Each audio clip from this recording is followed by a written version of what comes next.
Hi everyone, कैसे हैं आप सब। स्वागत है आप सबका मेरे स्टडी ब्लॉग में। एक चीज मैंने नोटिस की है कि जीके जब हम लोग पढ़ते हैं, लेकिन जब एक्चुअल टेस्ट लगाने की बारी आती है ना, तो सबसे ज्यादा कंफ्यूजन वही होता है। ऑनेस्टली मेरे साथ भी पहले यही होता था। बुक खोली, 2-3 क्वेश्चन किए और फिर मन उबने लगता था, तो लगता था कि छोड़ो यार, बाद में कर लेंगे। लेकिन अभी जो मैं तरीका फॉलो कर रही हूँ ना, वो काफी सिंपल है और सच में काम भी कर रहा है। हम अभी किरण वाली जो ऑल बिहार एग्जाम जीके की बुक आती है, उससे एंशिएंट हिस्ट्री का 100 क्वेश्चन का सेट लगा रही हूँ। मैं आपको अपने एग्जैक्ट प्रोसेस बताने वाली हूँ। देखिए, मैं जनरली करती क्या हूँ कि सबसे पहले ओएमआर सीट रख लेती हूँ और जो टाइमर होता है कि मुझे 45 मिनट्स में ये एक सेट लगा लेना, ताकि मैं ट्राई करती हूँ कि टाइम लिमिट में ही काम हो।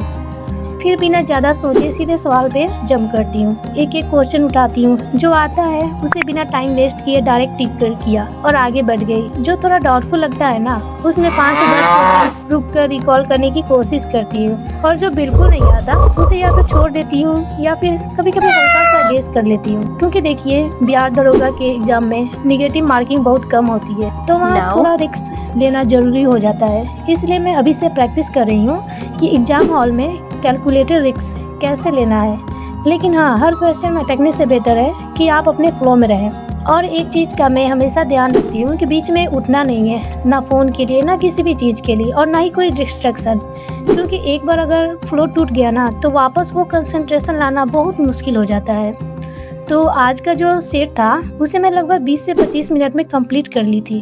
क्वेश्चन बहुत टफ नहीं थे, वही नॉर्मल वाले थे जो अक्सर पढ़े हुए होते हैं। लेकिन कुछ क्वेश्चन ऐसे भी थे जो पढ़ने के बाद भी कंफ्यूजन कर रहे थे।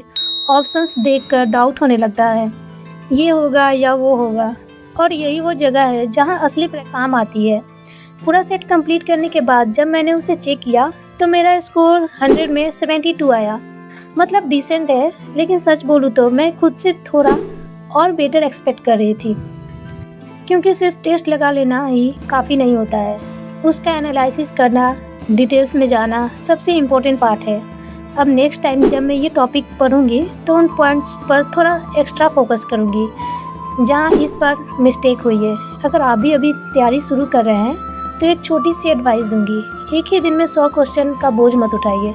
स्पेशली अगर आप बिगनर हैं, तो छोटे सेट से स्टार्ट करिए। जैसे 20 सवाल किए, दूसरे दिन 30 लिए, तीसरे दिन थोड़ा इंक्रीज किए, और ऐसे ही करते जब तक आपका 100 नहीं हो जाता ना, तो ऐसे धीरे धीरे ट्राई कीजिएगा, तो आपका भी फ्लो बन जाएगा और आपको भी इंटरेस्ट आने लगेगा। क्योंकि कंसिस्टेंसी क्वांटिटी से ज़्यादा इम्पोर्टेंट है। इस बुक की एक अच्छी बात यह है कि इसमें प्रीवियस ईयर क्वेश्चन भी है और इसमें अच्छे से कवर भी किए गए हैं। बिहार पुलिस, बिहार दरोगा, बीपीएससी, कोई भी लेवल का हो, सारे क्वेश्चन इसमें अवेलेबल है। तो सॉल्व करते करते आपका रिविजन भी होता रहेगा साथ में। वैसे मैं ट्यूशन भी सॉल्व करती हूँ, लेकिन उसका लेवल थोड़ा मिक्स रहता है। और ये वाली बुक बिहार एग्ज़ाम के लिए ज़्यादा रिलेवेंट लगी मुझे, इसलिए अभी मैं इसी को प्रेफर कर रही हूँ। बस यही मेरा सिंपल सा प्रोसेस है, कोई फैंसी तरीका नहीं है, बस थोड़ा सा डिसिप्लिन। आप लोग भी ट्राई करके देखिए और ऑनेस्टली कमेंट में बताइएगा आपका स्कोर कितना आता है। चलिए मिलते हैं नेक्स्ट व्लॉग में, तब तक के लिए बाय। Thank you.